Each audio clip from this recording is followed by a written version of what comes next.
answer followed by. Okay. Okay. Yeah. Good morning to everyone. So, yes. Today we are going to discuss about the introduction and current issues and future challenges of aviation industry or air law, we can say. So, I'm going to structure my lecture like this. There are 6-7 important points which I'm going to discuss. I'll begin with what is air law, why aviation has to be regulated. If we don't regulate, what happens? That is the first my discussion. Then how aviation regulations can be happen. There are different kinds of aviation regulations or air law. We can say national, bilateral, regional, global. I'm going to focus maybe 10 minutes on that, how domestic, bilateral, international air law can happen actually. And quickly to understand the ambit of international air law, I can focus on three important aspects of international air law, that is PPP.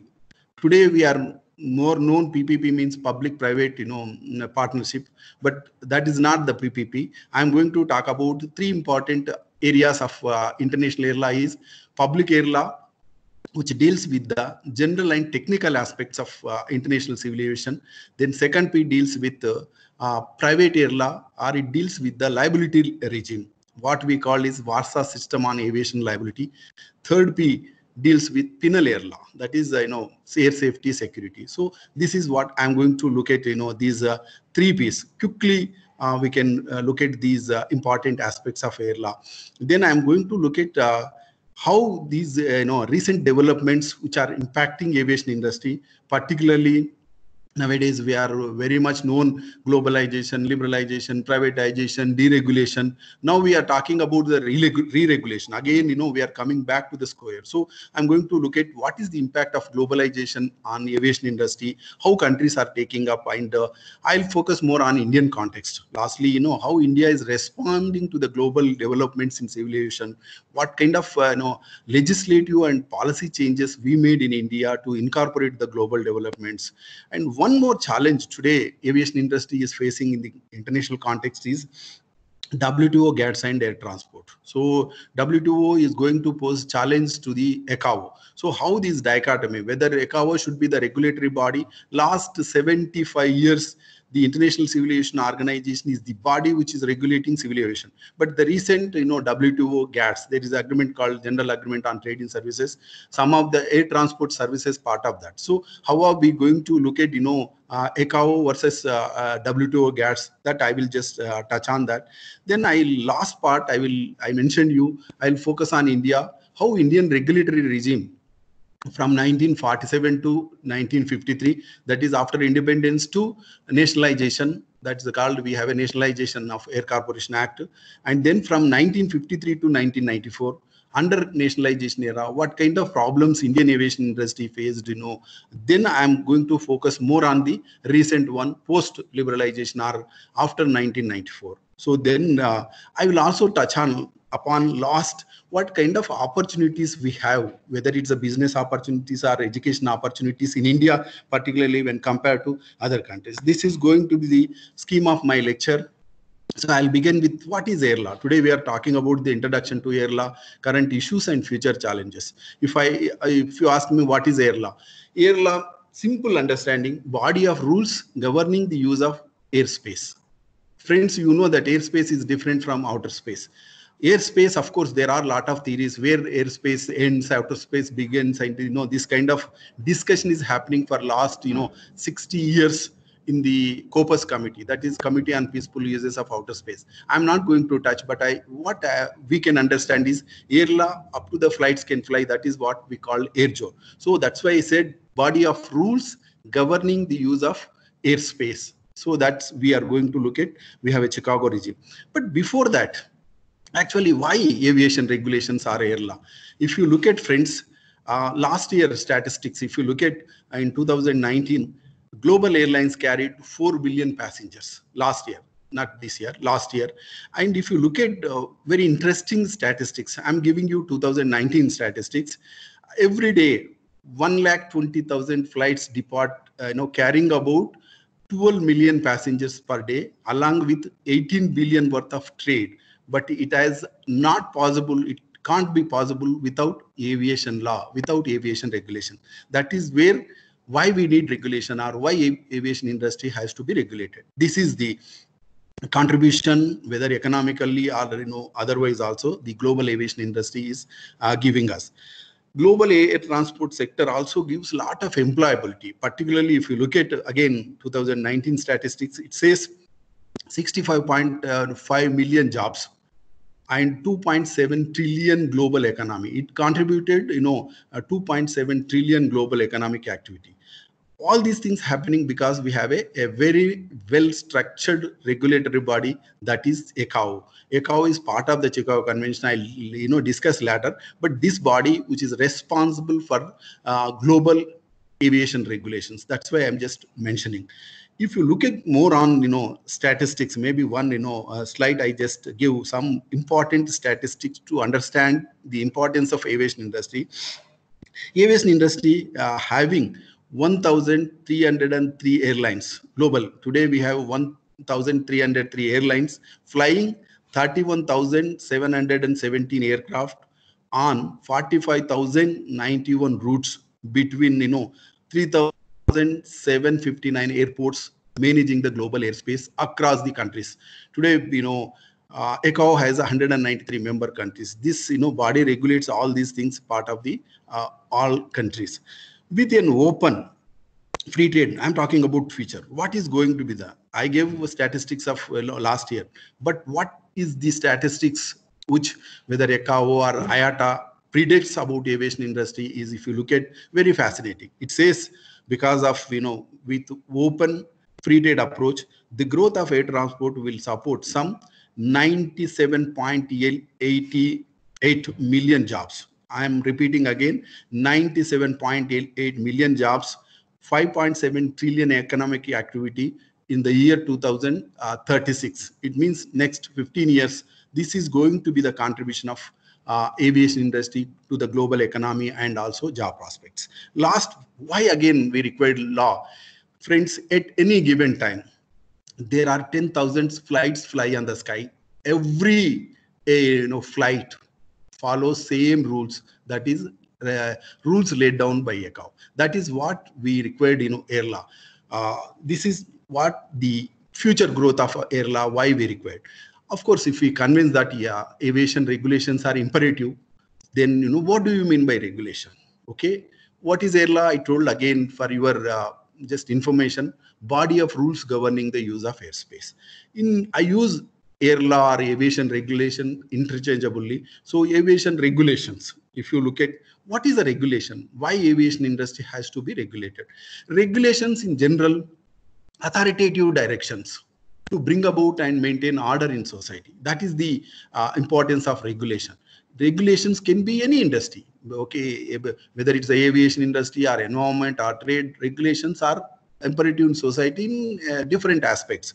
So I'm going to touch on the aviation side, but this next 5 minutes talk is common to any contemporary area which is developing in international context, whether it's a trade or environment or human rights or anything, we can apply these next 5 minutes talk. So what I'm going to look at it, what are the different kinds of regulations. There are 4 important aspects of aviation regulations. If you look at, one is national regulations. Every country has its own regulations. I'll talk about that. National regulations, then bilateral. Lot of aviation activity today is regulated through bilateral mechanism. So why bilateralism? What is the significance of bilateralism? I'll speak on. Then bulk, again, lot of aviation regulatory mechanism is happening through regional organizations, like regional mechanism also. Then I will focus more on the global or international air law. If you look at first one, national regulations. Today we have 200 odd countries. All countries are sovereign countries. So why countries have to regulate? How they are regulating? I'll give you an example. But why national regulations? Why countries have to regulate? Why India has to regulate? Of course, to provide transport requirement, promote tourism, provide employment, earning, exchange, meet the needs of postal system. Today, courier is one of the well-developed system based on the courier. Then create economic conditions, viable, healthy air transport, national development, defense, requirement. All these aviation, is need because of helping this sector, whether it's a defense or air transport or tourism sector or general economy. Aviation is very much required. So all countries, that's why they regulate. How they will regulate? Okay, there are two important components. It's the general thing actually. So once we convince that aviation regulations are important, and almost all countries, I referred 193 ICAO member countries or around 200 sovereign countries, almost all countries are regulating civil aviation. But how they do? What is the mechanism? What is the modus operandi of national regulations? There are two important components. One is legislative component. Legislative component, when I say making laws, policies, rules and regulations, all these are all important.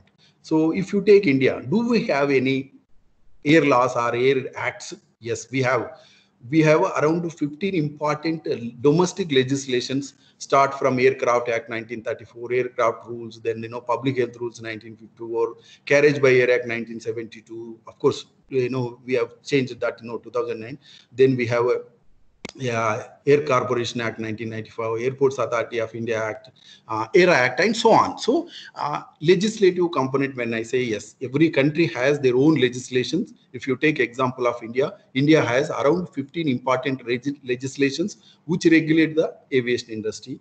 Then friends, actually mere having the legislation is not sufficient. Somebody has to enforce it. So who enforce it? How they enforce it? Aviation regulations in any country. Yes, in India, we have a what I call is organizational structure. One is legislative component. Legislation have to be there to regulate. Then mere having a legislation is not enough. Somebody has to be enforce it, execute it. So here in India, we have Ministry of Civil Aviation is the nodal agency. Under Ministry of Civil Aviation, we have a DGCA, which regulate general technical aspects. Air India, Indian Airlines, Airports Authority, all these are all infrastructure providers. So one is we have a legislations and we have organizations to execute these things, and this is true with any country. For example, if you take United States of America, they have more than 100 legislations dealing with the different aspects of air transport, and they have a transport Ministry of Transport. Then we have a FAA, Federal Aviation Administration. If you take England, we have a CAA. Like that, all countries have legislations and organizational structure. Maybe nomenclature will be different. So this is what national regulations. Again, to sum up, why national regulations? Because of the importance and because of the economic, social factors which are part of the aviation industry. Every country has to regulate. How they will regulate? Through law and also through organizational setup. This is first component. Then comes second one, bilateral regulations or bilateral air law.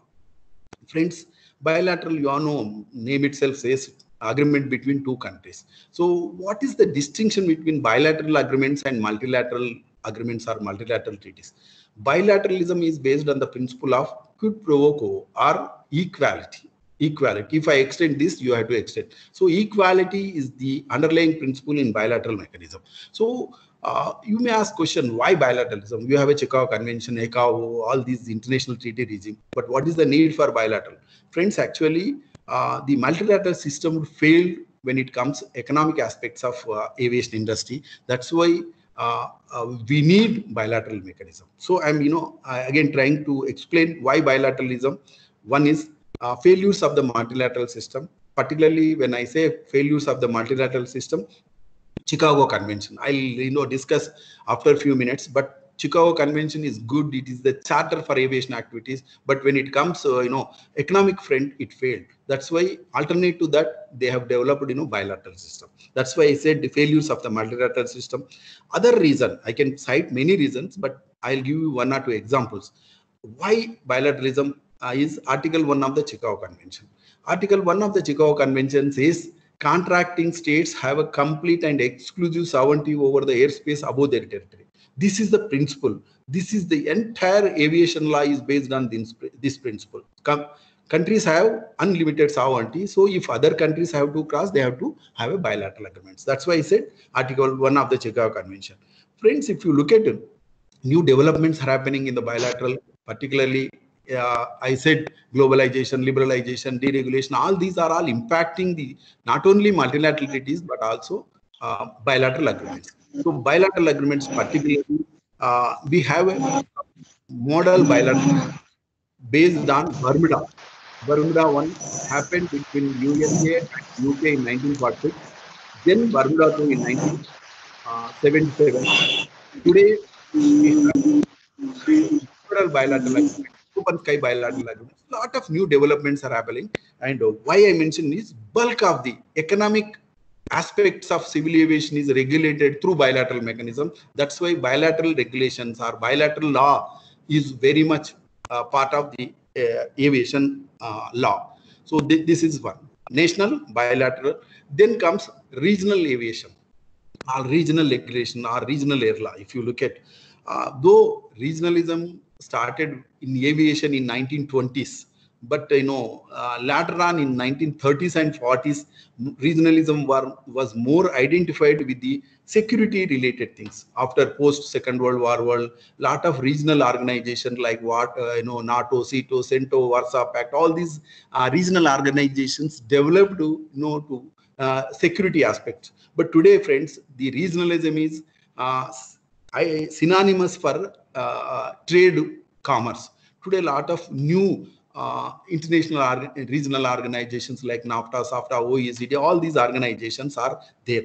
And in the aviation front, yes, we have all these regional organizations are regulating region-specific aviation. For example, when I say regionalism, best example, we all know that, European Union. Though European Union started way back in 1956 with Rome Treaty, 57 with the Rome Treaty, but later on, it has started with 6 countries. It had 28 countries now minus Brexit, now 27 countries part of that. So European Union, European Council of Ministers, all these lot of directives. Through European directives, aviation is regulated, European Civil Aviation Conference, and so on. Not only Europe, but in the North America, African region, we have our own region, we have a SAARC. Though compared to European Union and other regional organizations, SAARC is not that active.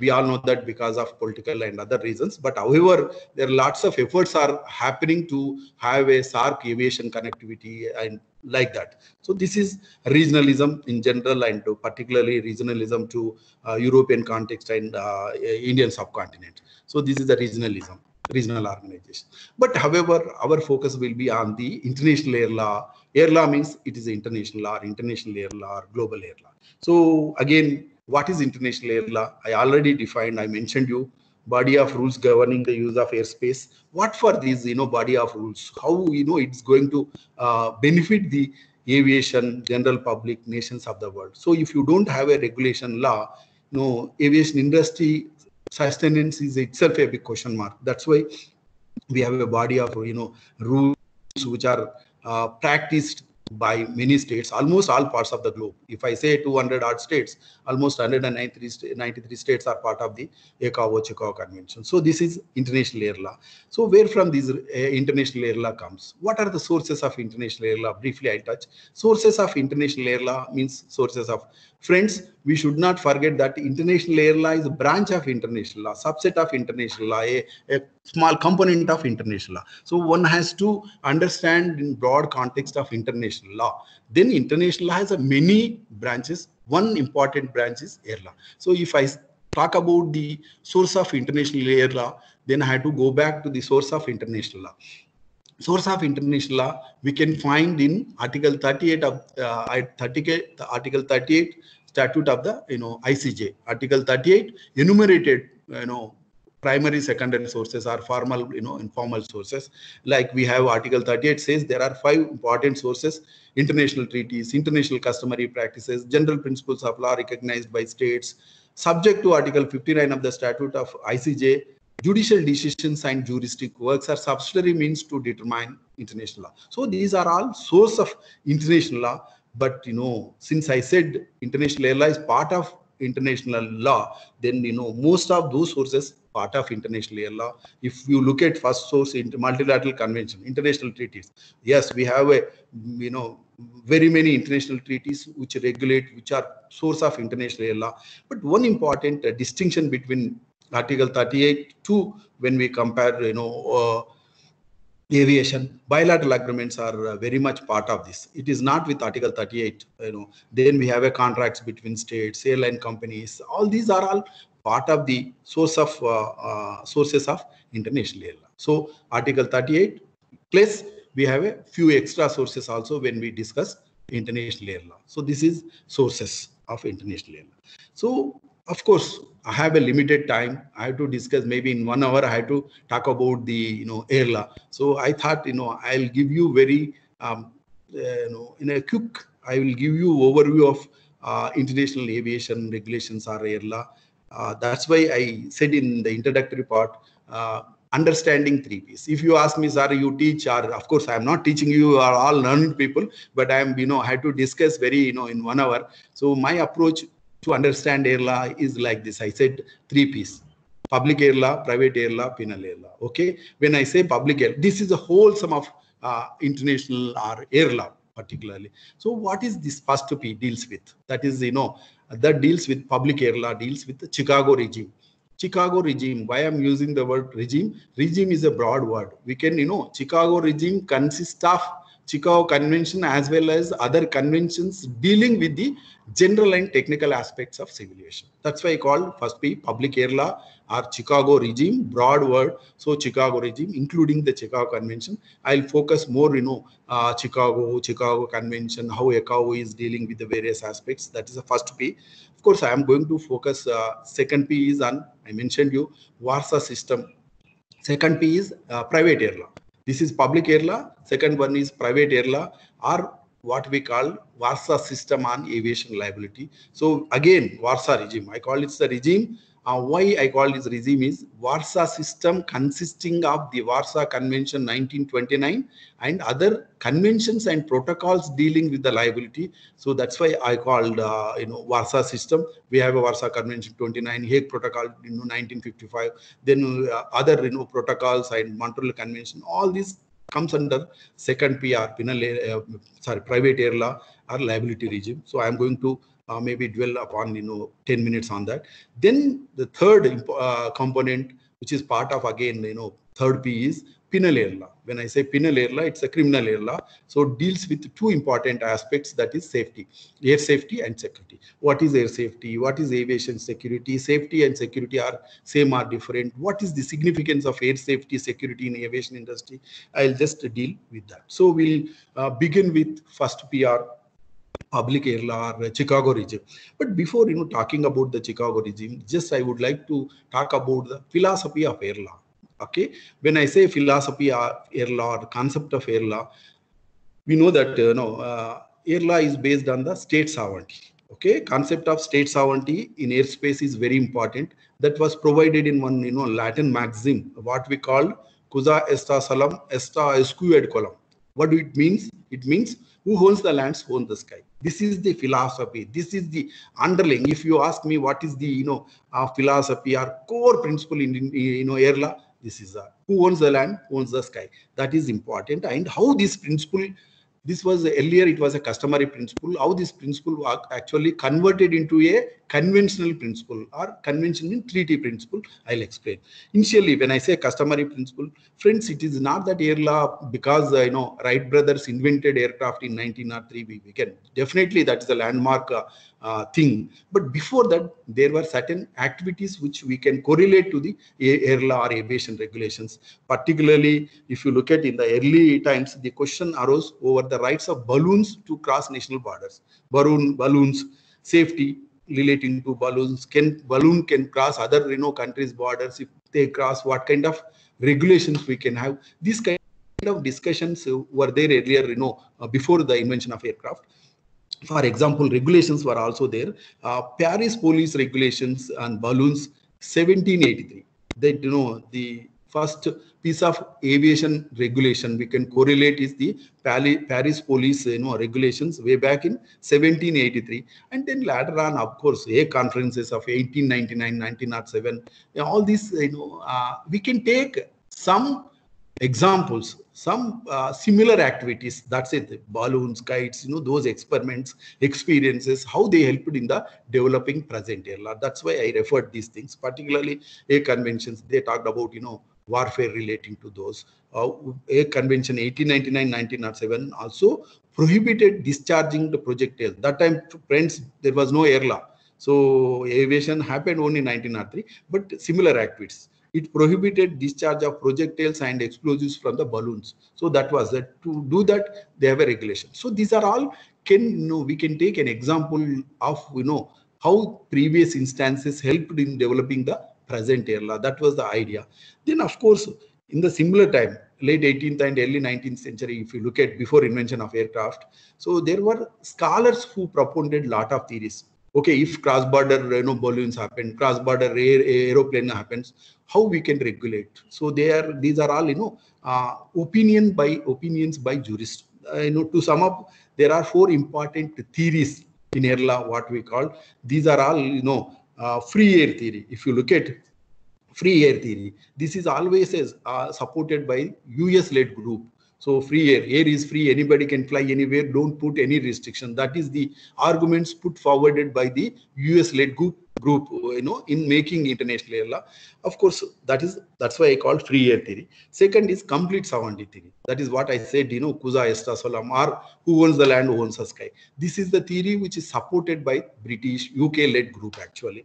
This is one is completely opposing other one, free air, sovereignty in the air. Then third theory is restrictive sovereignty theory. Yes, sovereignty is important, but to certain extent. Beyond that, it should be free. That's why I call it a restrictive sovereignty theory. Then lastly, complete sovereignty, but innocent passage for the civilian aircraft should be given. That is the last theory. Complete sovereignty, but innocent passage. So these are all views expressed by jurists. I'm not saying that this is a law, but you all know that when law is not there, people can express their views, and these views were later on incorporated into many international treaties. That's why I'm, referring these situation of before, when, starting of the air law, or how aviation activities, can regulate. So this is relating to the customary principle, how those customary principle converted into conventional principles, I'll discuss.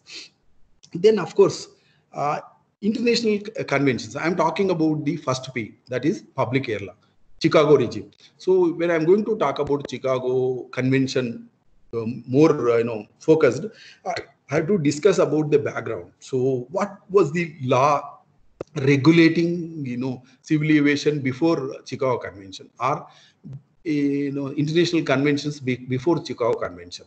Friends, law and technology have very much connection. Law and technology and law have very much connection, or nexus between technology and law follows technology. Our technological developments needs law. If, for example, invention of aircraft happened, then we have to have a regulation, because aircraft has a cross-border in nature. That's why the technology law, if you look at technology is developed. Wright brothers invented aircraft.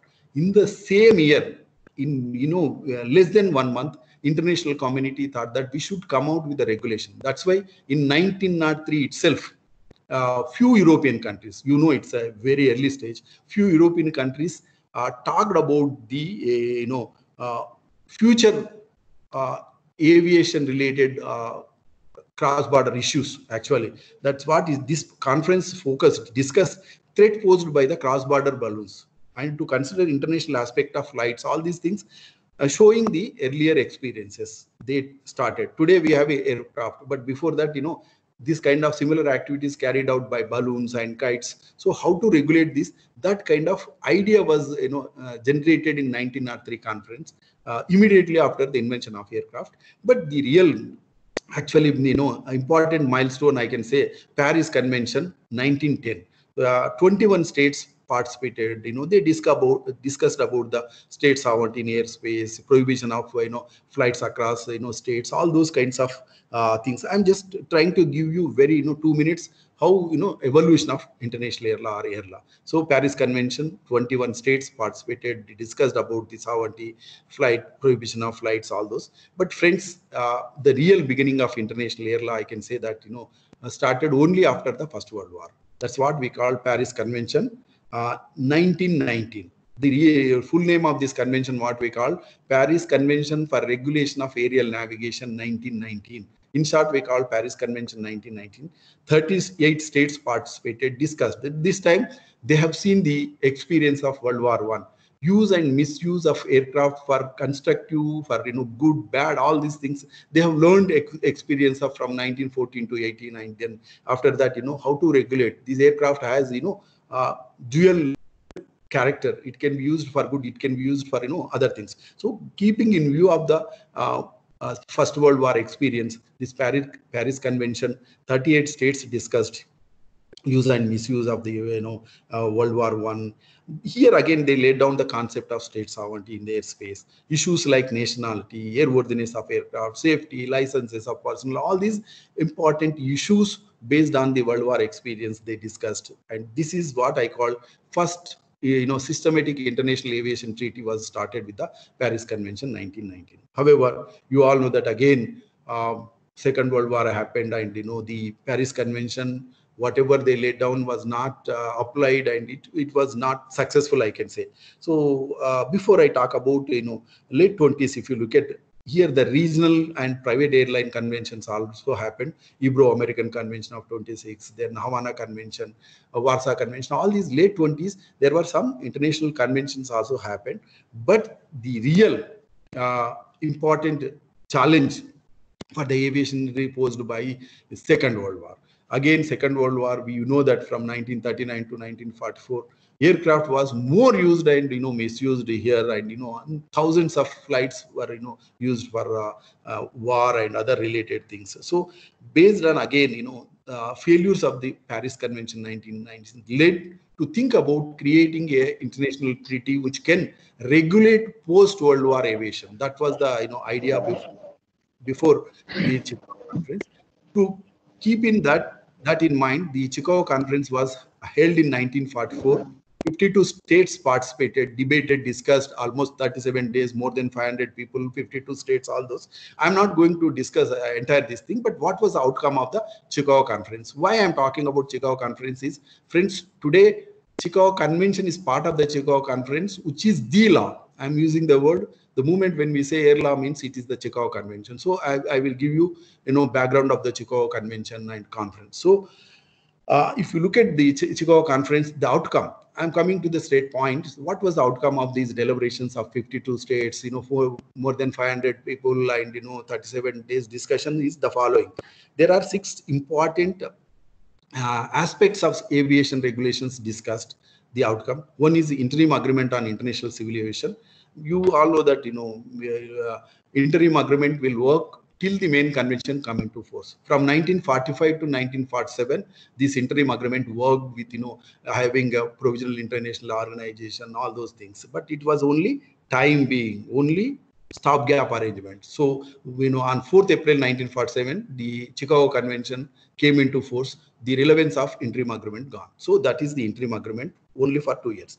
Then second important treaty is Convention on International Civil Aviation, or popularly known as the Chicago Convention. This is the law. I will elaborate a bit on the Chicago Convention later. Then third important aspects of public air law is International Air Service Transit Agreement. It is also known as a Two Freedoms Agreement. This is called technical freedoms.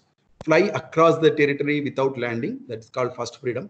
Second freedom is land for non-traffic purposes like refueling, repairs, all those things. This is called Two Freedoms Agreement or Transit Agreement or technical aspects of civil aviation. This agreement was very successful. Today it's one of the again very well popular agreed agreement. Then third one, I said the interim agreement, Chicago Convention, Two Freedoms Agreement or Air Service Transit Agreement. Then fourth one is International Air Transport Agreement, also known as Five Freedoms Agreement. Five Freedoms Agreement, first two freedoms are the same actually, like fly across the territory without landing, land for non-traffic purposes. These two. Then third is you can pick up passenger from your home port and discharge there. That is the third freedom. Then picking up passenger from other ports to our home ports. That is fourth. Then fifth freedom is like you don't put any restrictions. These were the three freedoms relating to economics, traffic rights. This is where nobody agreed, and five freedoms agreement was a dead letter, Reno Treaty. Nobody accepted. That's why I mentioned you why bilateral agreement, failures of the multilateral system. What is the failure? This is five freedom agreement was not accepted by any country, and they left to the individual countries. Oh, if it is so economic aspect, money is involved, then you yourself deal with that. That's why bilateralism came. I already discussed about that. So this is the fourth aspect. Then fifth is standard form of bilateral agreements. That's why, okay, if you don't agree, then you can go for bilateral agreements. They also give the way for bilateralism. They also, that's based on this standard form bilateral agreement. I said first bilateral treaty between USA and UK happened in 1946, what we call Barbuda. So that is the standard form of bilateral agreement. And last, the outcome of the Chicago Conference was draft of technical annexes. Being a technical nature of the aviation activity, the visionaries of the Chicago Convention came out with an innovative approach for enforcement of air law is through annexes. So annexes, I'll discuss that annex later on. These are all technical. That time, they adopted 12, but today we have a 19 annexes dealing with the different aspects of civil aviation, particularly relating to technical. Again, to sum up in 1 minute, the Chicago Conference in 1944 happened, and the outcome, there are 6 important treaties were part of the Chicago Conference. One is the Intergovernmental Chicago Convention, 2 freedoms, 5 freedoms, standard form of bilateral agreement, and technical annexes. Friends, I discussed a bit on 5 out of 6, 5 agreements, but I said, Chicago Convention I'll discuss.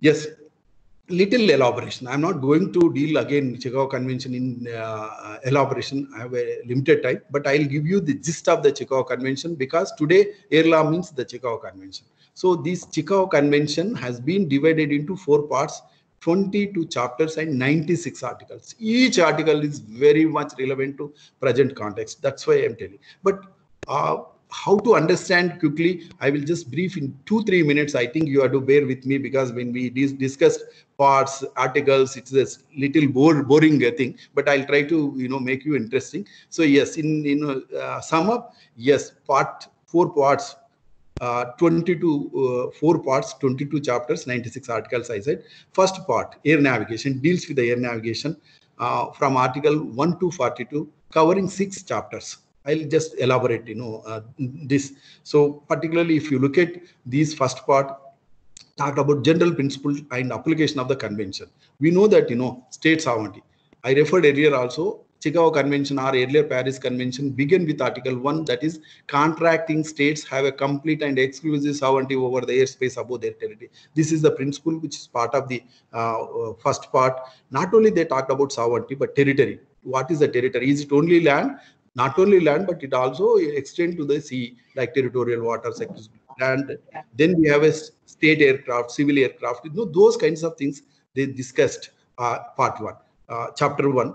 Then chapter 2 talk about the territory contracting states. Basically discuss very important issues, like what is scheduled airlines, non-scheduled airlines, what is the coverage, what is the pilot. Friends, very interesting thing, if you look at pilotless aircraft, they discussed way back in 1944. Today, UAVs, you all know that unmanned aerial vehicles are, unmanned aerial systems are very popular. So that is, they visualized way back in 1940s. But today, that is the tool. We have drones or unmanned aerial vehicle is the topic of the day. So it was part of the second part, prohibited areas, landing custom airports, all these general issues they discussed part of the thing. But the important thing, part of the first air navigation is nationality, registration of aircraft, how, importance of nationality, how to fix nationality if liability comes. Those were the discussed again, part of the chapter 3. Then chapter 4, various simplification of custom requirements. When you travel international, lot of documents and simplification of procedures, standards and recommended practices, all these are discussed part of the Chapter 4. Chapter 5 deals with conditions to be fulfilled with respect to aircraft. When you fly, what kind of documents you have to carry? Like car, when you drive car, you have to have a license and pollution, all those. Similar, various documents have to be carried out when flight was taking international. Then lastly, it talks about the standards and recommended practices for all. So these are all very many technical navigation related issues discussed in part 1 from article 1 to 42. So this is the technical aspects are air navigation related. Then part 2 from article 43 to 66 deals with the structure, composition and functioning of ICAO. International Civil Aviation Organization is the organization. Again, today I told 193 member countries are part of that. Whatever we talk about AIRLA, it is the contribution made by the ICAO. So whole complete part.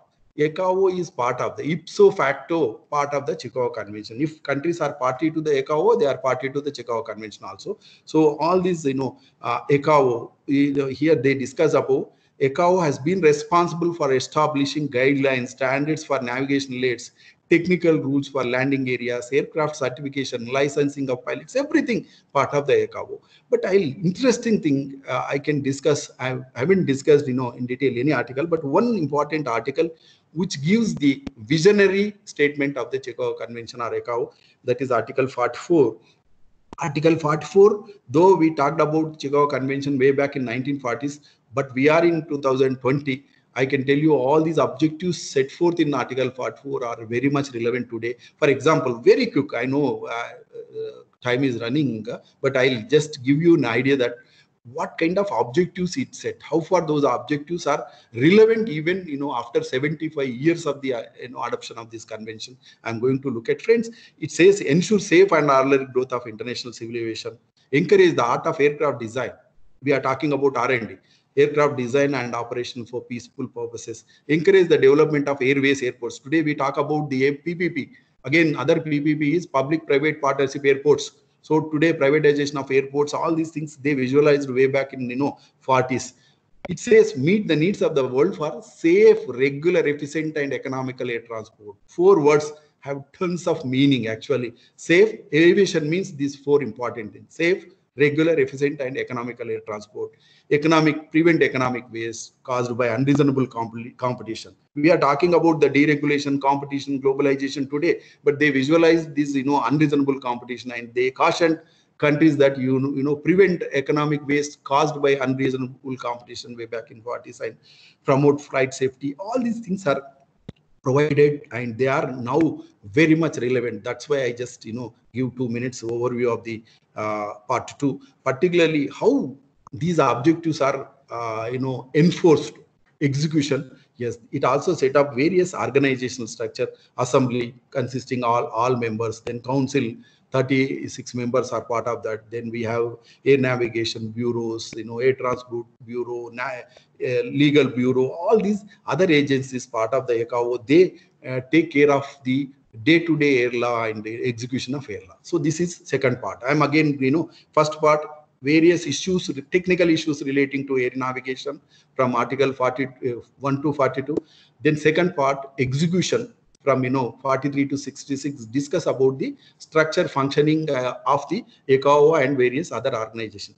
Then part 3, chapter 14, 15, 16 deals with various other international air transport issues like filing of every state's obligation to file their statistics and other aviation related information.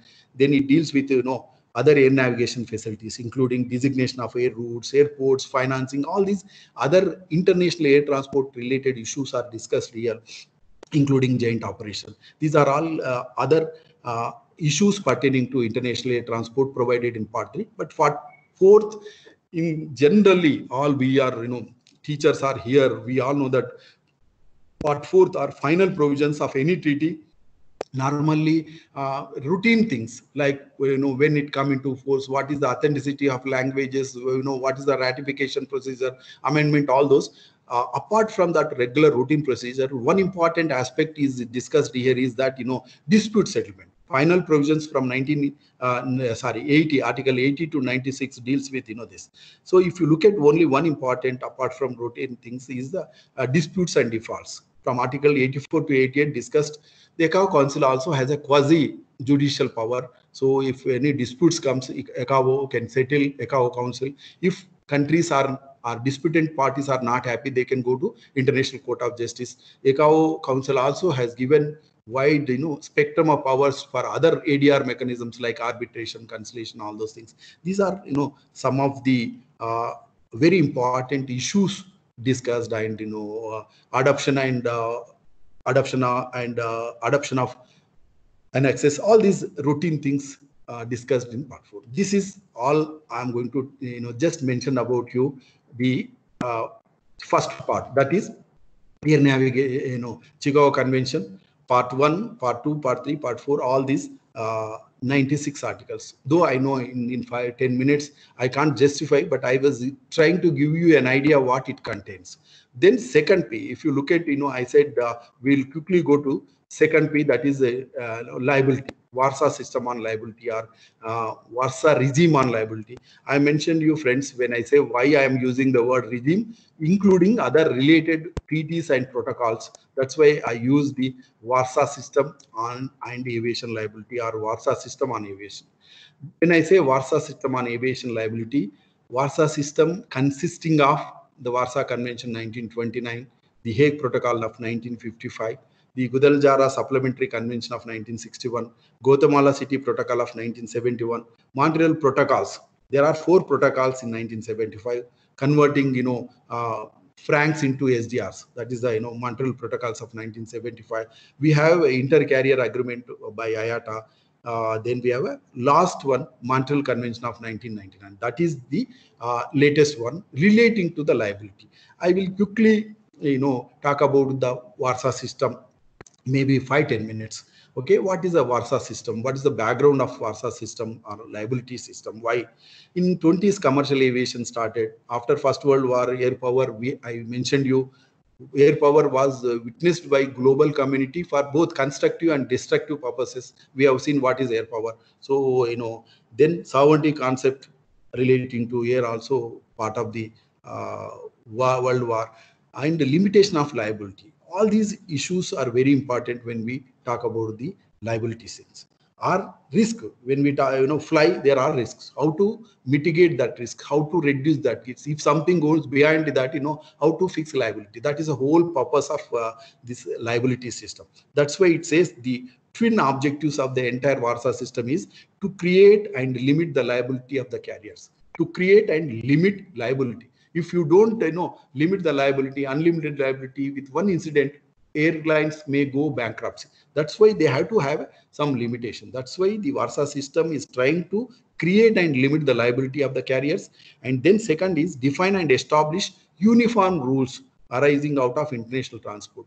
Particularly, friends, you all know that in international law we have a public air law, private air law. Public air law deals with the countries or intergovernmental organizations. Various private air law or conflict of laws deals with the individuals, whether it is contracts or domicile or marriage or those kinds of things. So that's why here liability pertaining to the individual. That's why we call private air law or Warsaw System. So here conflict of laws. Private air law also called conflict, because every country has their own law. Okay, when we fix liability, country A has some different standard, country B has a different standard. How to fix uniformity? That's why whole purpose of this Warsaw System is harmonization, uniformity in making the liability system. That is what from 1929 to present, whole the international treaty regime is trying to harmonize various aspects relating to liability. This is one Warsaw, and it fixes liability 1,25,000 francs. For example, death of a passenger. What is the liability set forth in the Warsaw Convention 1929? 1,25,000 francs. They converted into dollars like $8,000 in those days actually. So then that is otherwise remaining baggage, other things are safe. Then other, Hague Protocol. Next important treaty is Hague Protocol. Friends, Hague Protocol, nothing, extending only passenger liability, doubling. Like I said, 1,25,000 francs, doubling 2,50,000 francs. This is the German German currency actually.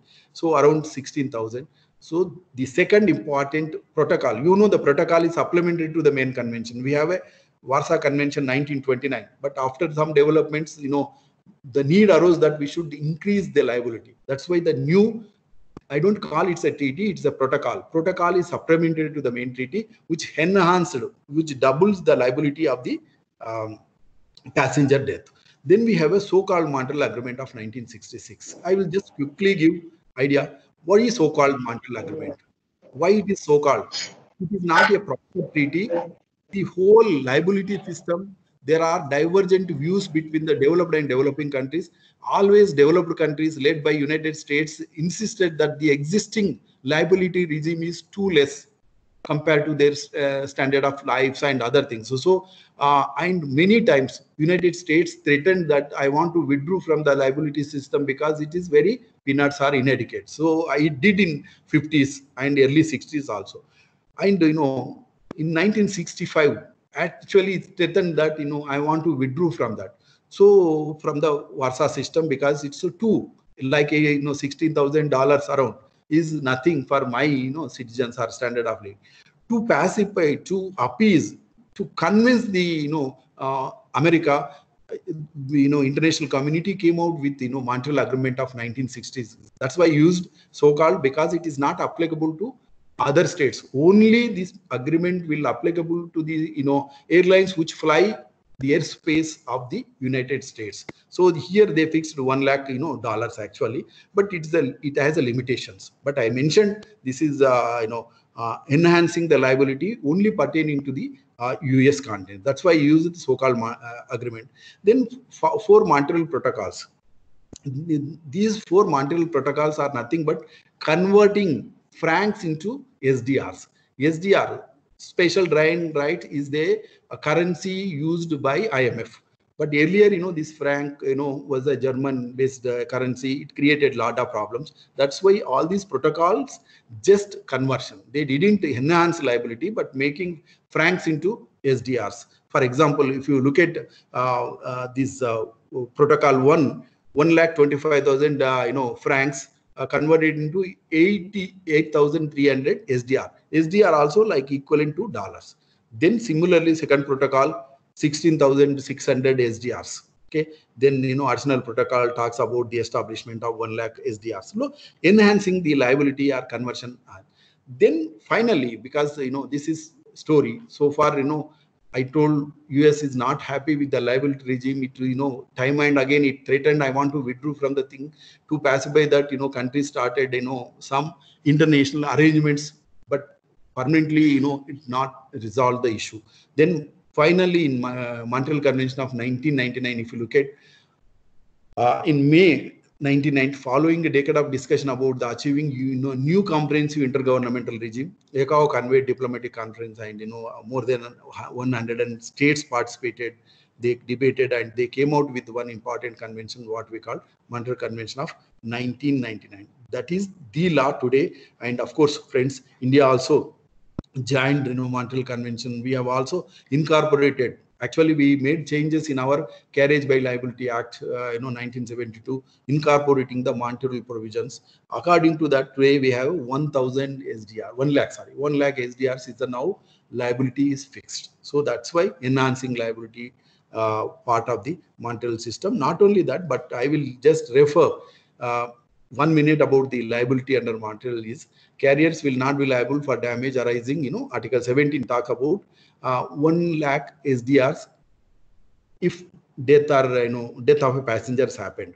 Then we have liability for delay 4,150 SDRs, baggage lost 1,000 SDRs. Then liability for cargo. Friends, one interesting thing is this 17 SDRs was fixed way back in 1929, part of the Warsaw system. Original Warsaw Convention fixed 17 SDRs. That is, and that continued even today. We follow, no change. enhancing the liability of cargo related.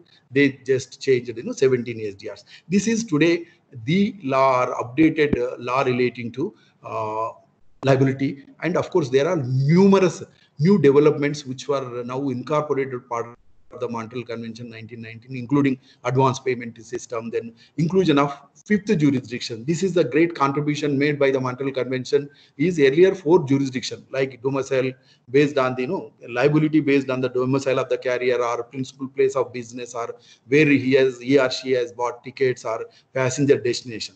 Apart from these 4, the principal and permanent residence of the passenger was incorporated. That's what we call fifth jurisdiction, and advance payment for insurance. All these new updated inclusion happened in the Montreal Convention. Of course, now I told you the strict liability for damage is $1,000 and $1 lakh, advance payment, possibility of victim bring suit before the passenger residence jurisdiction, increase of liability for delay, loss, damage. All these are the new developments which happened. I made comparative study also, but I can send these PPTs, you can look at. This is the second P.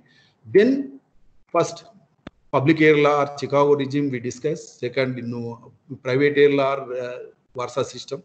Then third P, penal air law or aviation safety security. So question comes, is air safety and security are same or different? Of course, what is air safety? Generally say air safety means minimizing the dangers caused by the air transportation. Okay, the idea behind the air safety is that minimize the dangers, risks, hazards during the operation of aircrafts, bearing chiefly on the safety standards. That is the air safety. Or in other words, we can say that precaution against the accidents of any kind, prevention. And how will you do that? Through various technical measures. So in other words, to simplify, air safety is relating to the technical aspects of the civil aviation. Then security. Security relating to men and cargo. Okay, death, damage, all those things relating to men, delay of cargo, destruction of cargo, all those. So security more involved with either persons or cargo. That is the one is mission, other one is mission, other one is men and cargo. So that is the main distinction quickly I can make air safety and security. Friends, if you look at, I was reading the objectives of ICAO, 9 objectives. Out of that, 2 objectives only focus on air safety. ICAO promotes flight safety international through development of standards and recommended practices. It tried to enforce safety measures. Various articles were part of the Chicago Convention, give impetus to the enhancing the air safety. For example, Article 26 and Annex 13, all these try to discuss elaborately about how to maintain air safety, minimize safety, safety equipments, all those. So that's why ICAO has done and still doing tremendous work in enhancing the air safety. And air safety, security are important. One small incident negate the entire aviation industry. We all know that. That's why air safety and security are the important principles which enhance the confidence of the aviation passenger. That's why ICAO, Chicago Convention, ICAO is trying to enhance safety. And of course, how will it do that? I told you annexures, various annexures. Actually, the beauty of the framers of the Chicago Convention, the visionaries of the Chicago Convention laid down, going beyond actually adopting a annexes system. Not many treaties. Of course, today we have like W2, all those, but otherwise most of the treaties, they does not have annex system. Way back in 1944, the Chicago Convention put annexes because of the technical nature of the civil aviation. There are, I mentioned you 12 annexes in 1944 they laid down, but today we have a 19 annexes. Start from personal licensing, rules of the air, meteorology, aeronautical charts, measurements, and then airworthiness of aircraft, nationality of the aircraft, telecommunication, air traffic services, and so on. I don't want, but all. Latest one, last year, 2 years back, the latest entry of the Annex 19 was relating to air safety management. So all these are trying to enhance safety, security, safety mainly of the civilization.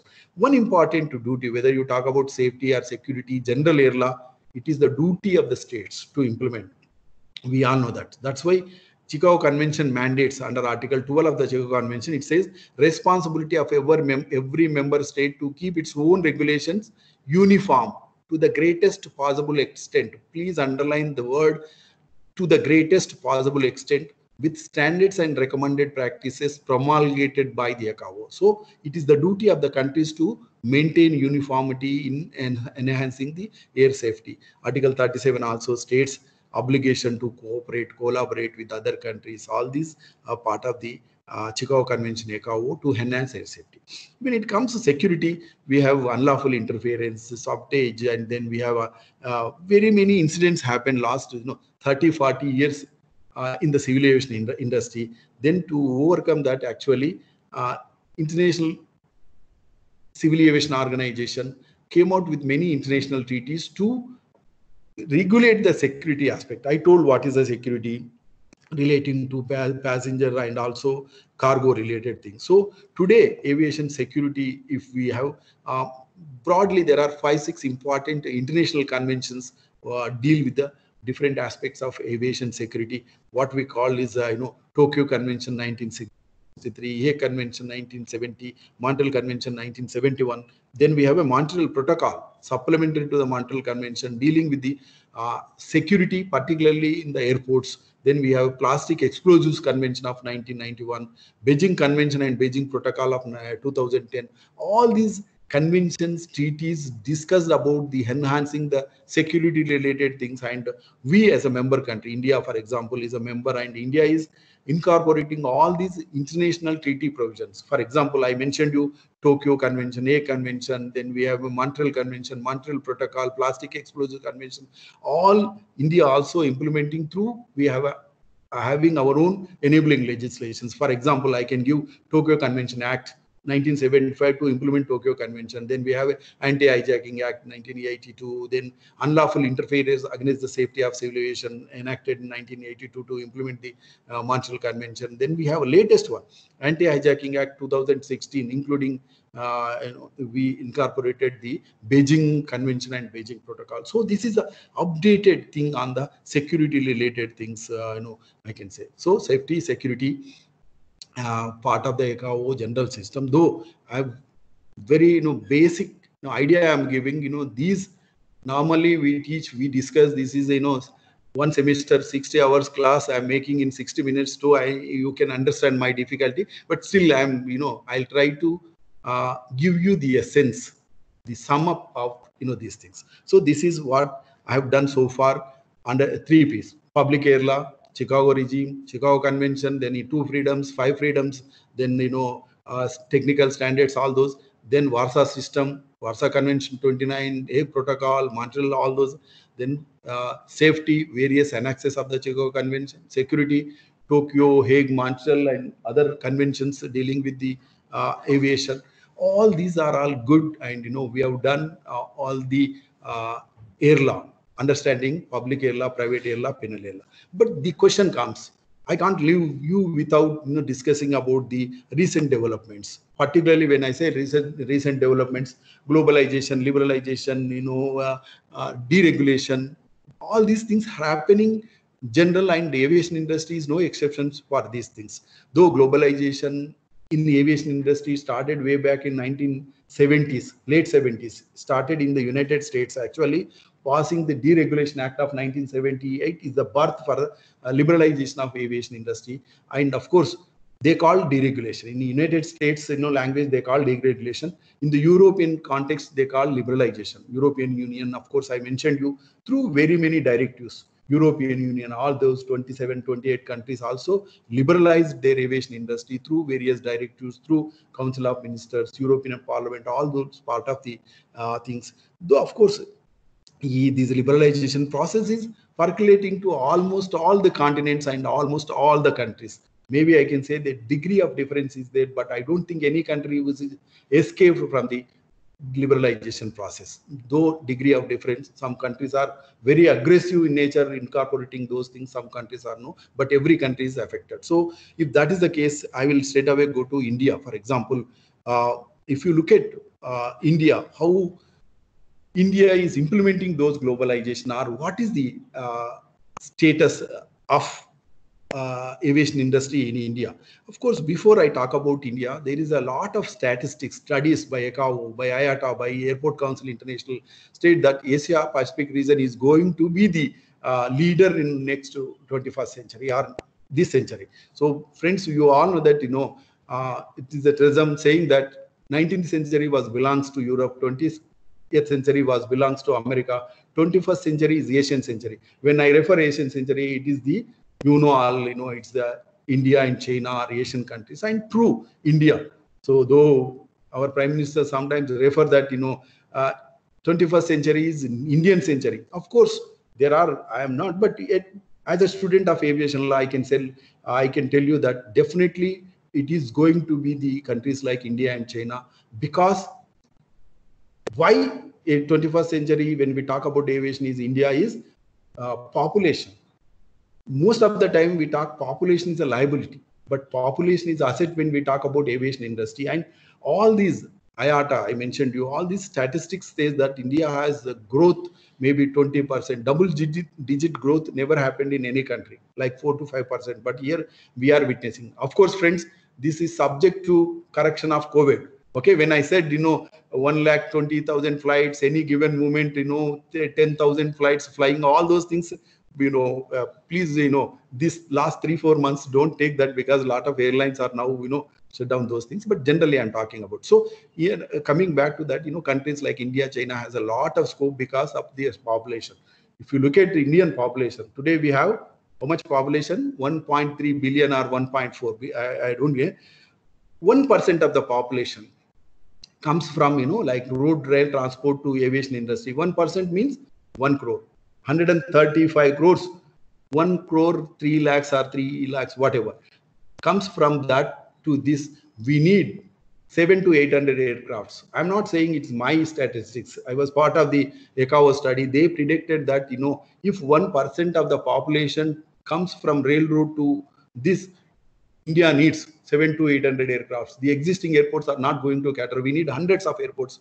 All these things are happening. And of course, I firm believer that, lot of scope is there, for aviation. But before, that, maybe how India is implementing these liberalization process. I mentioned in introductory just 3 phases of aviation regulation from 1947. After getting independence, when we got independence, there were 9 private airlines.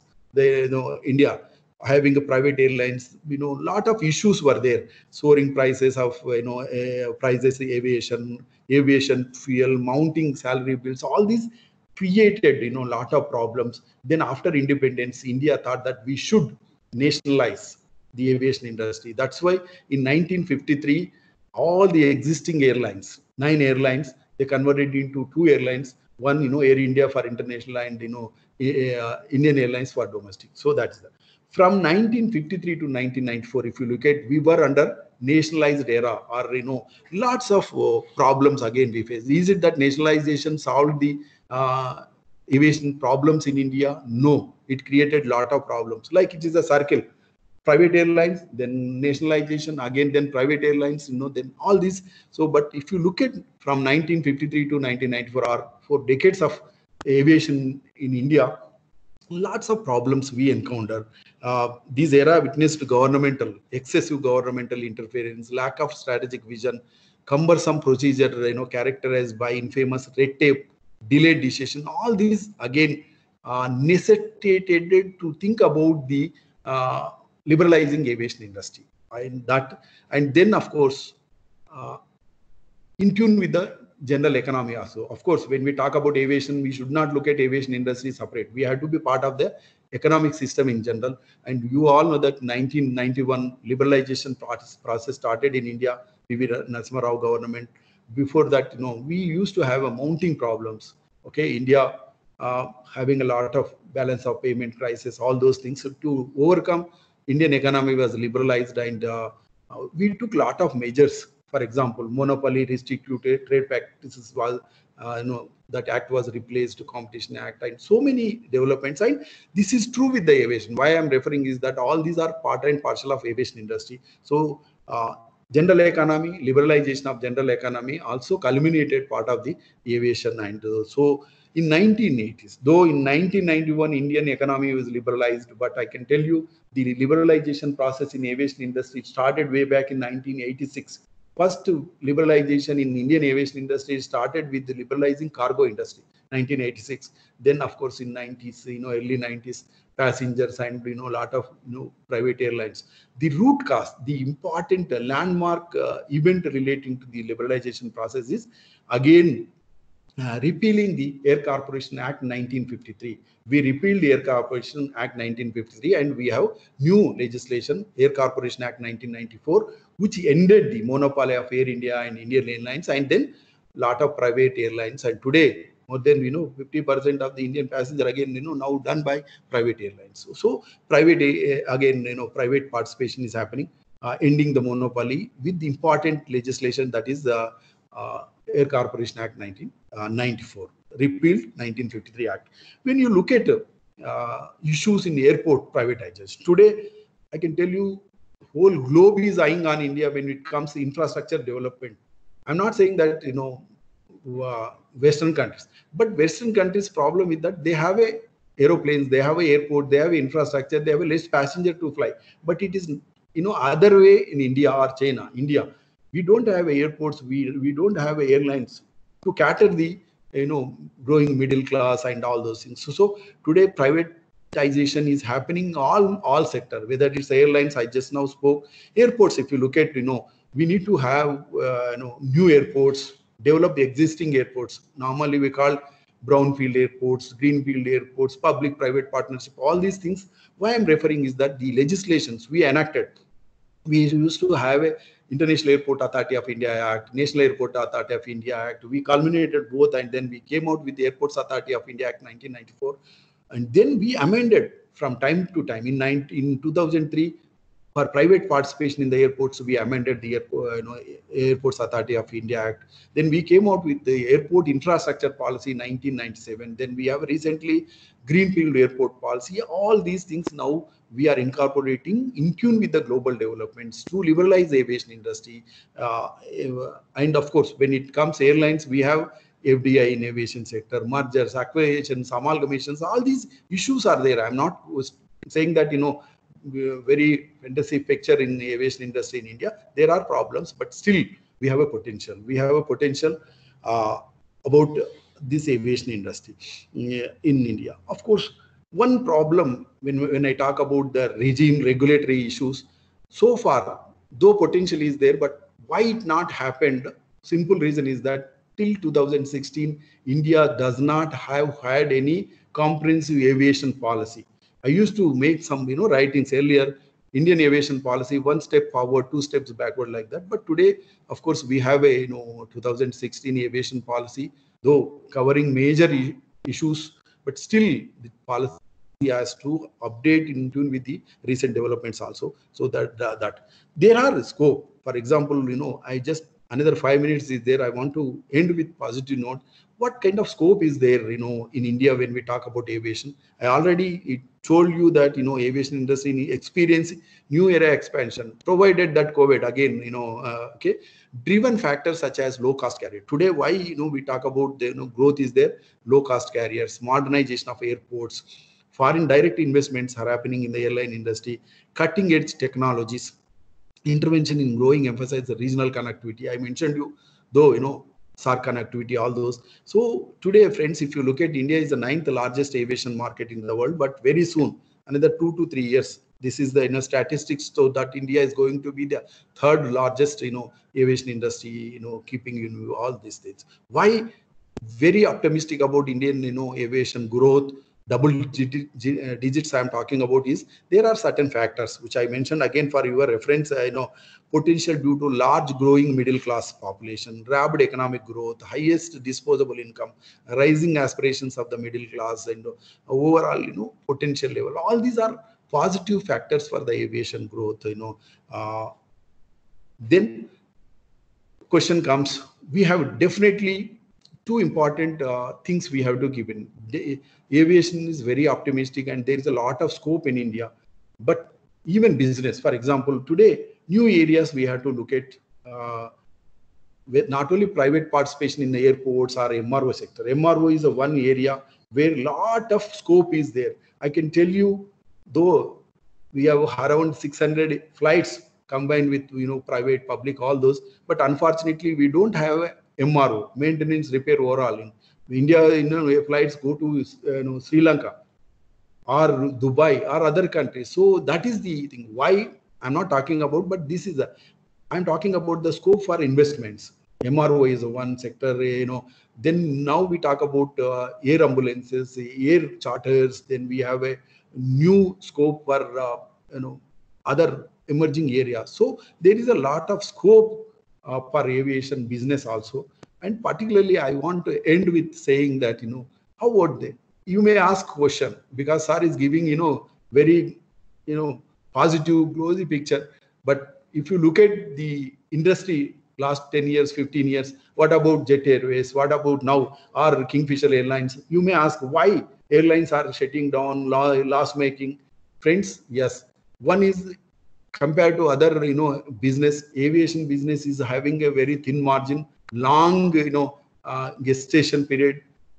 Apart from that, third point I can tell you, lack of professionalism. Why Indian aviation industry is, though potential is there, but why it's not becoming loss making is other reason, not sole reason. Lack of professionalism, lack of education. If you look at aviation education, I don't know, now I have to ask you, how many institutes which are offering aviation education in how many universities? It's a very pathetic condition we have. So we need, this is the area where specialization or skilled people required, but unfortunately not many universities or institutions which are offering. It's the need of the hour. Of course, before telling others, I can talk about 2 minutes about what I have done. We can say easily that nobody has done, but before that, did I do anything or Nalsar? Recent past, I am also developing some concept called CSR versus ASR. You all know that CSR, corporate social responsibility, but what is ASR? Academic social responsibility. What do you mean by academic social responsibility? Academic social responsibility, if you say that Nalsar is the best or second best, third best, whatever, I don't know, what is my contribution to the people? So I have taken up, we have taken up in Nalsar many areas which, giving back to the society. One area we are all related is that we have also started Center for Aerospace Defense, and we are imparting education. Aerospace defense, not only aviation, but aerospace defense education. The slogan is that aerospace defense education to the needy, doorsteps of the needy with reasonable cost. That is my slogan. Today, we have very many courses, online, on-site online courses. And, if you look at the syllabus, all those, we are trying to fill this gap. But India has a huge, huge potential for, making career in aviation, whether you are aviation consultant or aviation lawyer or airport manager, all these things. So last 5-6 years, Center for Aerospace Defense Law, NALSAR, is trying to, of course, it's a version we are only dropped, but we are trying our best to come out with few courses to fill these educational needs or educational gaps. So with this, of course, I am on time. I said 1.5 hours I'll discuss, and half an hour for any, I don't say question, but any inputs or any further discussion. I would be very happy to listen from you, and if I can also answer, or I can part of the discussion. Thank you everyone for patiently listening. Thank you. So thank you very much, sir. And the session is open for questions or comments if you have any. And we will also upload this video. We have recorded this video, and we will upload this video on our Facebook page, on Legal Academia page, and the discussion will continue. Maybe you can just raise questions in the comment box.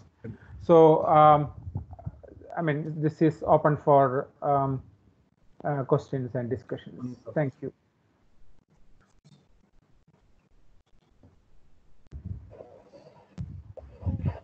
Yeah, I mean, participants are free to. Okay, there is a question from sir. There's a question from Mr. Aditya Roy.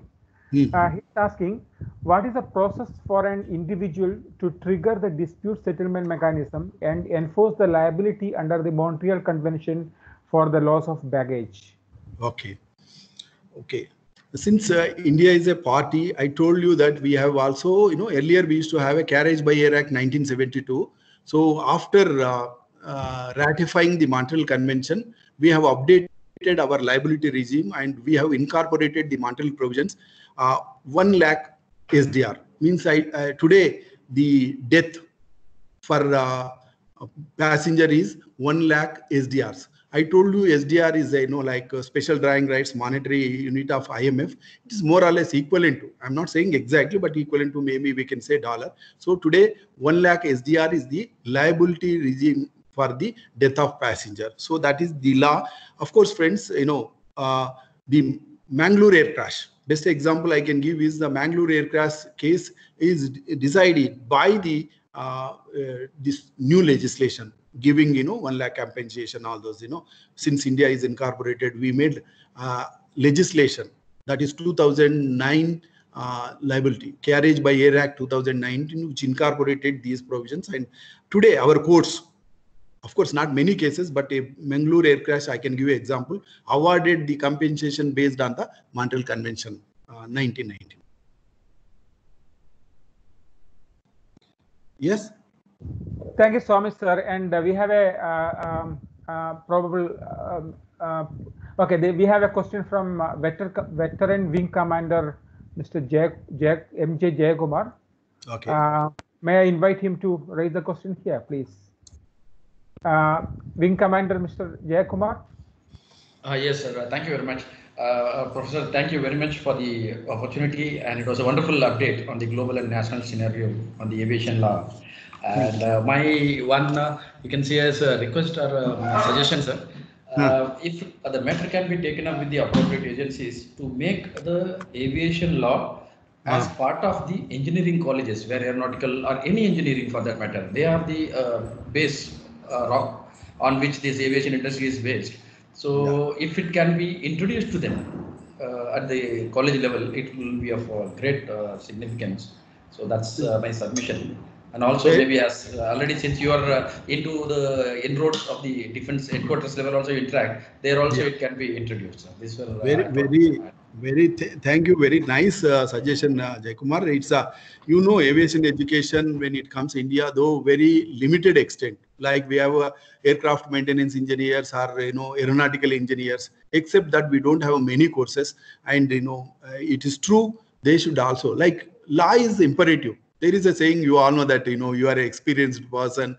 Ignorance of law is no excuse, whether you are a pilot or I am a teacher. Or so, and you are rightly said, it is the time for include maybe, one paper or some component of air law to the engineers. That really helps. And definitely I'm making note.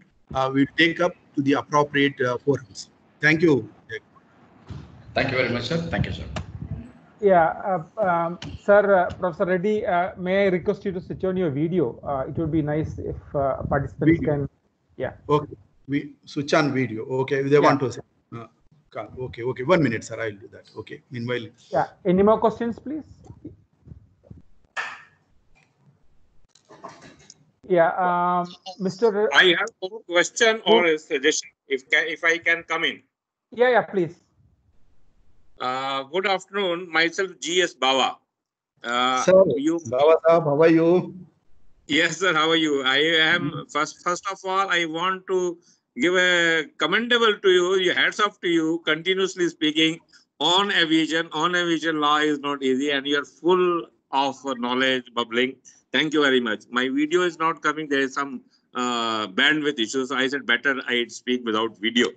Okay. And compliments to this long awaited session.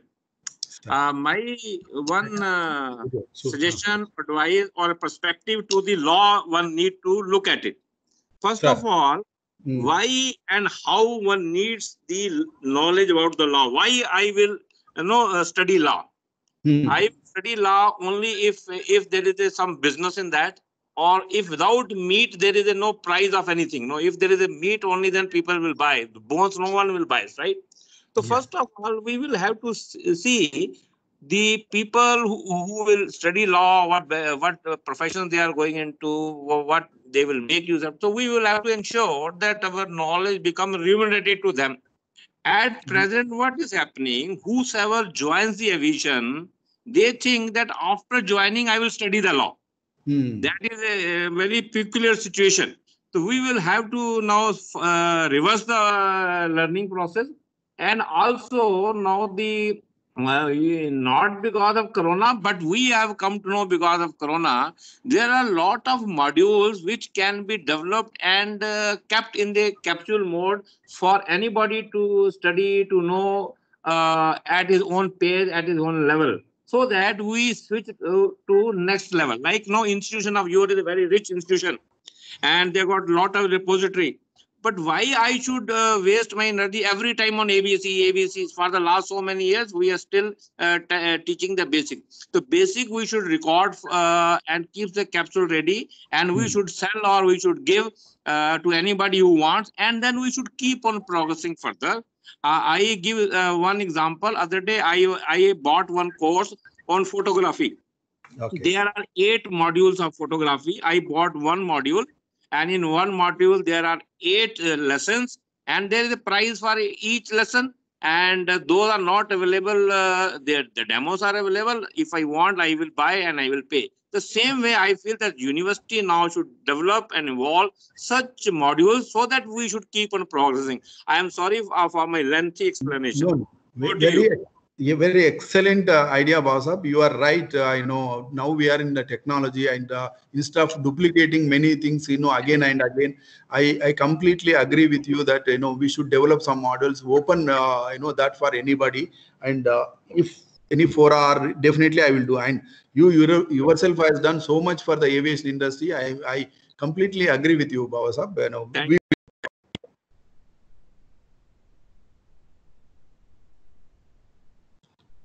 Mr. Aditya Roy, may I invite you to raise your questions? Good afternoon, sir. Yeah, good afternoon, Aditya. Yes, sir. Thank you for such an engrossing lecture. My question is, can a state... Can you please introduce yourself, please? Yeah, my name is Aditya Roy. I am currently doing PhD in International Law from South Asian University. Okay, very good. Okay.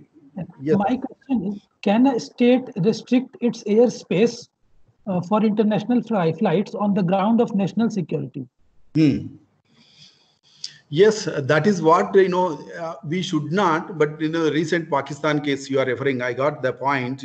Pakistan time and again, blocking our Prime Minister and our VIPs. But aviation law is a cooperation. International law, or basically air law, operates on the basis of cooperation, coordination, consensus, convincing. These are important things everybody has to keep in mind. I told cooperation. So if you cooperate, we will cooperate, Otherwise, Aditya, again, problem with, international law compared to domestic, we have a limitation because we are talking about the law between sovereign states. Yes, that's why I said we need to have a different approach. This approach will work, and they should, who are, those who are violate, they should not do. But, if somebody is violating, they should also, because it is for them also equally important. That's why I said cooperation, coordination. I know I got the point which you are referring, recent incident, but it should not do. It should not do. And though we have Article 1 which states that, that's why I said contracting states have a complete and exclusive sovereignty over the airspace above their territory. That is the underlying principle. That's why sometimes countries go for bilateral, countries create problems. But being a international nature civilization, we should not. That is my comment. Yeah. May I know? And in continuation, of course, to bit elaborate. Earlier, we used to believe too much on sovereignty. Yes, political sovereignty. But today, countries, sovereignty is diluting even in the aviation. Though I said that sovereignty is the basic concept in the aviation law or aviation based, but today sovereignty is diluting. Today, sovereignty is more into, social adjustment sort of things. That's why I think it's a time for countries to rethink about their pretty, those kinds of things and cooperate with the international community for everybody's sake. That's why I said any given time, 10,000 flights are flying. Everybody is following. And sir, a follow-up question is, What is the dispute settlement mechanism to challenge this measure if a state wants to challenge this measure? Yeah. Though I didn't elaborate, you are right. There is a Article 84 to 88. If you look at the Chicago Convention, there are dispute settlement mechanism is provided.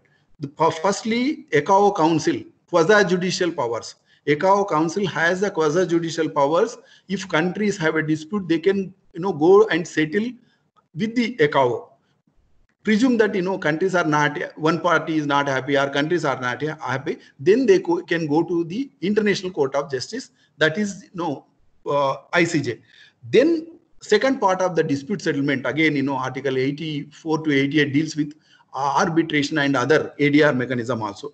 Today most of the aviation related cases or trade related cases, we are preferring to be part of the ADR rather than going to the institutional mechanism because of limitations of institutions, whether it's ICJ or Supreme Court of India or High Courts, we have delays. So this is one is institutional mechanism, ECAO Council to some extent, ICJ, then otherwise we have a arbitration and other. Thank you, sir. Thank you. Yeah. May I now invite Miss Annapurna Devi? Annapurna? Yes, sir. Good morning, sir. Good morning, everyone, sir. Good morning. It's like a wonderful session and very informative. Actually, I have already asked one question, like to what extent, like what Annapurna, kind of... Can you introduce yourself, please? Yeah. Sir, I am Annapurna, sir. I am right now pursuing my PhD from Acharya Nagarjuna University. Mine is on like cyber forensics, but because this subject I taught in my previous institution, I was interested to participate in this session. Nowadays, there are certain new policies are coming with regarding to the induction of new technologies in the aircraft, like in-flight connectivity services like that. And sometimes the government also think whether to allow it in domestic aircrafts or not, but it is already allowed in that. But only my question is that whether induction of these kind of technologies, to what extent they are they can competent the Indian aviation sector, so that in future, because of the pandemic right now, and also the government is very restricted in its FDI for some cases, to what extent it can justify and make the aviation sector more competitive? Yes, we have to be. Like I just mentioned, Annapurna, I said technology law go together, though they are contradiction, but the moment when technology develops, we have to develop rules. But unfortunately, technology is moving fast. Technology is developing in very faster manner. Law is not catching up. That gap, actually, society is facing some problems. But I too agree, and today we are in the era of technology, era, technical, these things, and the aviation industry is incorporating the changes, and we have to be part of that. But it's a matter of time how it's going to adjust, and what is the capability level of understanding and implementing is depend on the countries or our system. But otherwise, there is no doubt. And last 2 to 3 months, you have seen now everybody is switching over to online sessions, online classes, online all these things. I think aviation industry also incorporating, and it has to. Thank you very much, sir. Okay. Yeah, and we have a question from Professor Mini Srivastava. Mini, can you please ask the question? Yes, sir. Yeah. Right, sir. Good afternoon, sir. Good afternoon. Yeah, please go ahead.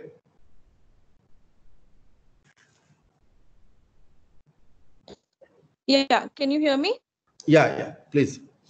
Yeah. So my question is, sir, what I would like to take your opinion as to what would be the liability of the Pakistani government, airport, and the airlines in this recent Pakistan air crash tragedy, sir. Thank you. Tragedy, actually, this is you are talking about their earlier we talk about the passenger liability directly, but there is a one Rome Convention. I didn't mention, that's not popular. Third party liability. the recent incident which happened in the Lahore, Pakistan, which pertaining to the, because there are some, individuals and buildings have damaged.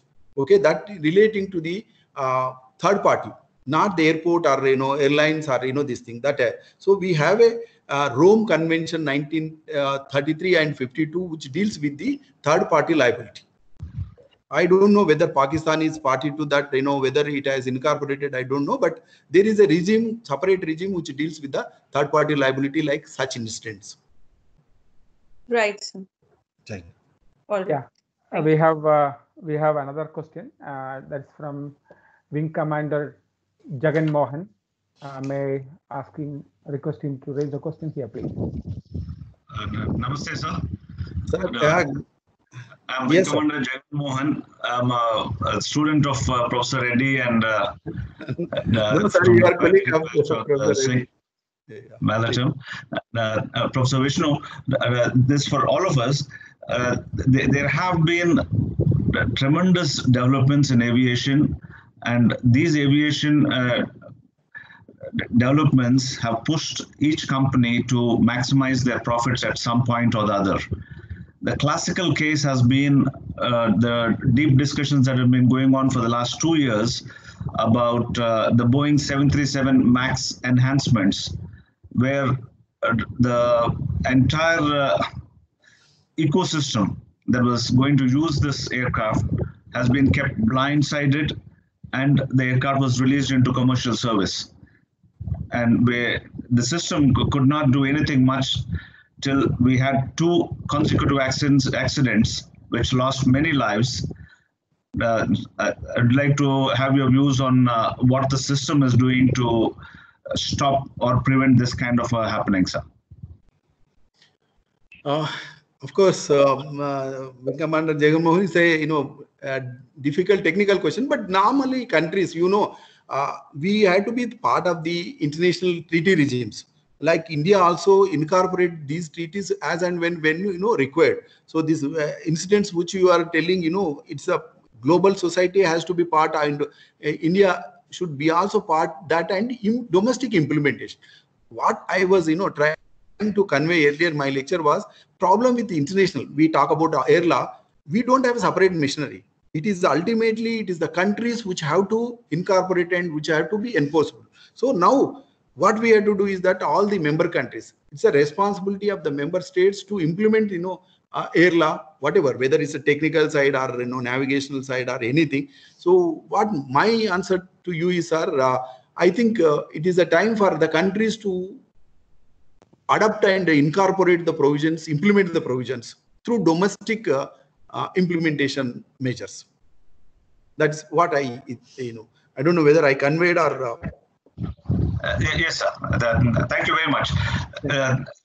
Because the problem was that time and again, every aircraft that is released to fly in any environment is again recertified by the local regulatory authority, just as in any other model. But what happens is we also take a cue that, let's say, if an aircraft is certified by FAA and EASA, the DGCA automatically has a route to certify that aircraft to fly in India too. But obviously these countries have failed in their checks and balances to allow such a thing to happen. So sometimes it increases the red tape, but I guess we need to be careful. Yes, I agree, Wing Commander. Only, ECAOs put standards, but ultimately, it's the domestic countries. These are all minimum standards, but behind that, they can, over and above, they can put and they can, put. But does the FAA has a right to degrade the DGCA is a question. Because they say that, safety related things, that's why but otherwise, DGCA also equally partner. Does the, FAA has authority to, yes, absolutely. What you say is absolutely fine. time and again, here is probably one case where the rest of the world can look back at FAA and say, hey, you come and degrade us from time to time. Do we do the same for you having allowed Boeing 737 MAX to happen? You are right. You are right. Thank you, sir. Thank you. Yeah, now we have another question from Dr. Mohammad Hawais Faruqi. I guess he was also your student.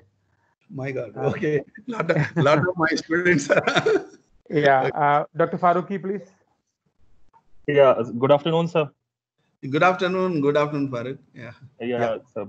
Yeah, sir. So, I mean, such a commendable and wonderful lecture, sir. And it seems like reliving the good old days, sir.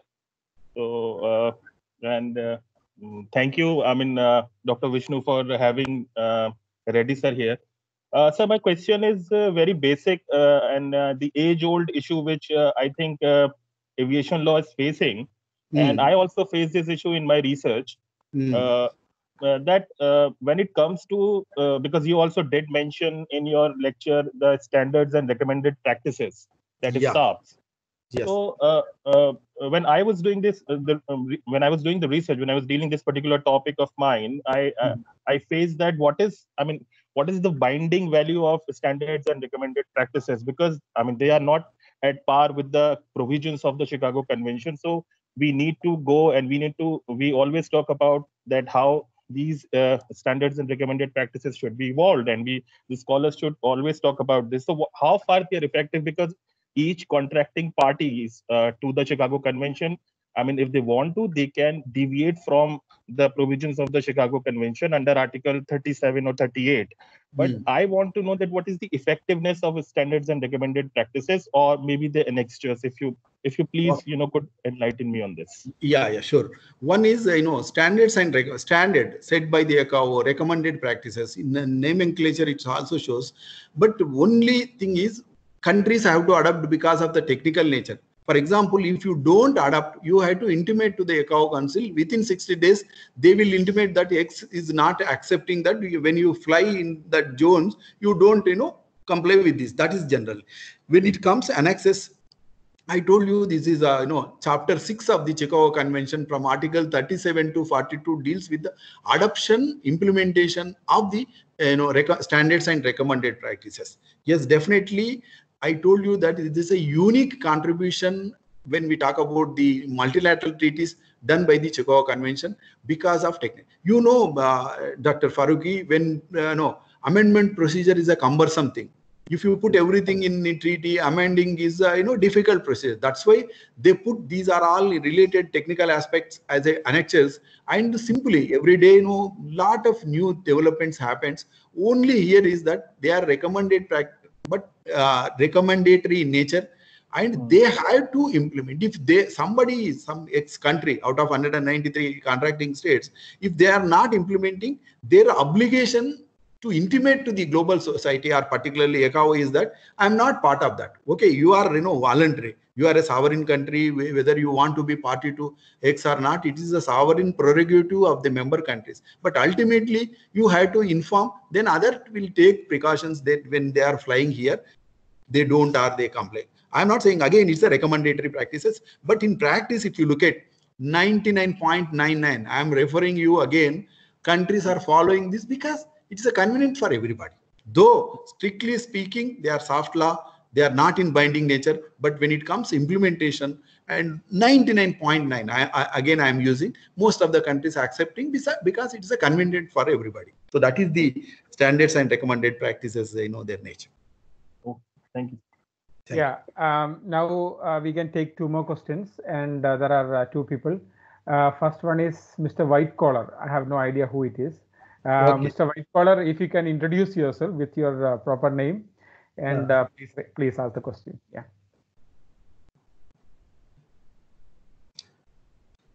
Hello. Yeah, please.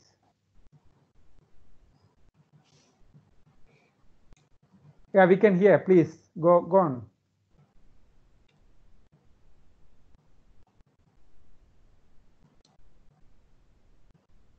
Hello. Yeah. Hello. Yes. Yeah. We can listen, please. We can hear you, please.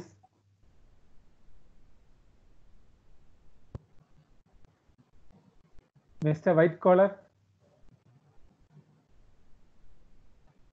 Yeah, may I now invite Mr. Bava? Bava sir, please be. Hello. Yes. Hello, Bava sir. Yeah, please be. Raise a question in a summary form. Yes. You see, I'm actually motivated while the discussions were going very healthy. And I was motivated to ask this question rather to leave behind a topic for discussions and evolving. Nowadays, in the COVID-19 coronavirus situation, airports are suffering a lot of losses, airlines are suffering losses, and all the stakeholders are sufferers. And when the government wants them to start opening, they are asking for financial packages. They are asking some kind of support from here and there. What are the legal provisions of such supports to the industry or to individuals in eventuality? And are there any legal provisions which protects them? If not, what provision should we keep so that in the future people will be motivated to join this sector? So I wanted to leave some topic for discussions. If we can get some answer on this, please. Yes, sure. You are right. There is a one force measures class. If you remember, the aviation industry can also put, that force measure class. Apart from that, I don't think any. Of course, global aviation industry, Bhavasab, if you look at, the Airport Council International predicted that 250 million, loss to these things. That's why countries are, going for force measure class. What I will do, I don't know if somebody interested. Recently, 2 days back, we came out with one, special newsletter, COVID-19, its impact on aviation industry pertaining to all these airlines, airports, and I will send free of these things, sir. If somebody wants, I can send you this 36 pages, documents exclusively dealing with the COVID and its impact on aviation industry. I'm happy to share that document, and we have discussed, very many issues in that. That's very great, because this aviation is affected the most. Tourism is another sector, and together I think they have been ruined. And if there is no protection, at least in future there should be some protection from that. The reason being, I am telling you why. If the country say proudly they're making a lot of money out of tourism, their country is making a lot of money out of aviation. But when they are needed, they should keep some reserves out of that money so that when they need, we should help them. So that was my mind. Right. Good. Some fund, you are like, some emergency fund or some fund. Yeah, very nice, idea. Yes. Thank you.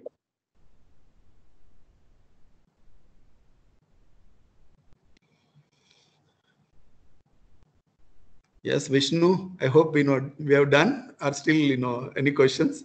Oh, sorry, I forgot to unmute the mic. There's one more question from Mr. White Collar, and this can be the last question. And of course, thereafter, once we upload the video on our Facebook group, maybe further questions can be raised there. And you are also a member of the group, so you can choose to answer the questions in the comment box. So the question from Mr. White Collar is, how can I file a consumer dispute issue against Ryan Airline? Okay. The services were used during a visit to France. Okay. So this is kind of lawyer's advice. I think, sir, maybe we can raise this question in the, okay, if you choose to answer this. How can I file a consumer dispute issue against Ryan Airline? The services were used during a visit to France. The damages were incurred at the airport in France. The staff of the airline was responsible for the deficiency in service, leading to a pecuniary loss and harassment. How to file a case against Ryan Airline? They do not have any office in India. What should be done as per your advice? Yeah. I was just referring this Montreal Convention of 1999, new convention. Earlier, I referred 4 jurisdictions. There is a 1/5 jurisdiction, residence of the person. For example, white collar, if he is Indian, he can file suit here also. That is where, Montreal Convention gives any liability, not only consumer related, but that is a liability of, price. If he suffered, then he can approach, courts based on the fifth jurisdiction. That is, he can look at, or he can talk to me, I'll, elaborate on that, but this is a fifth jurisdiction, he can avail that.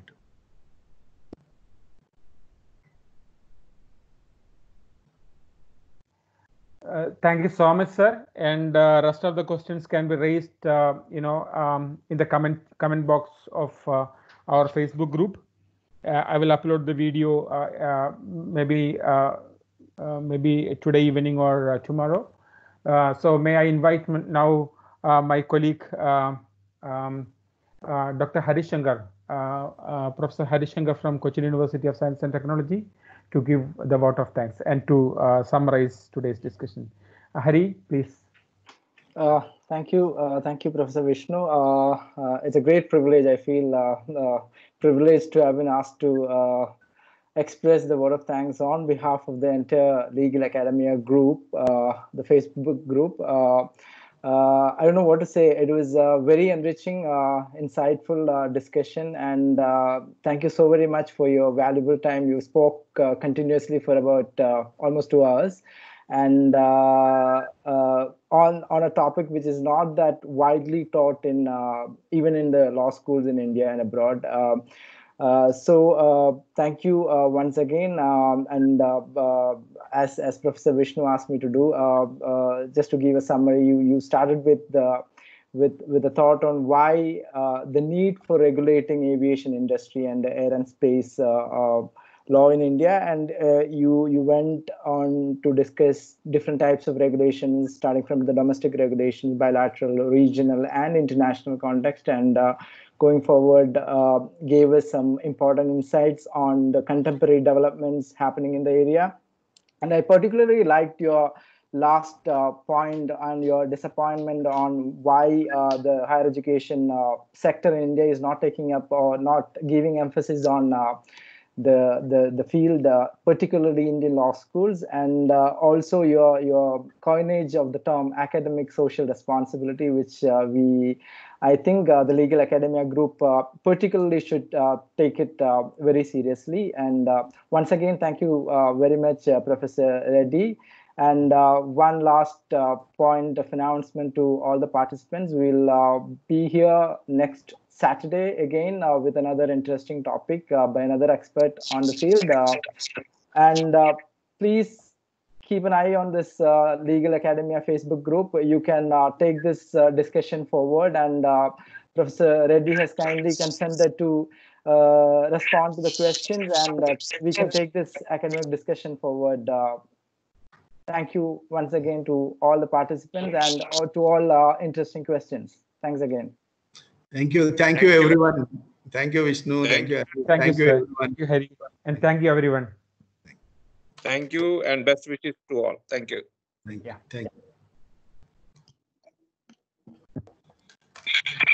you.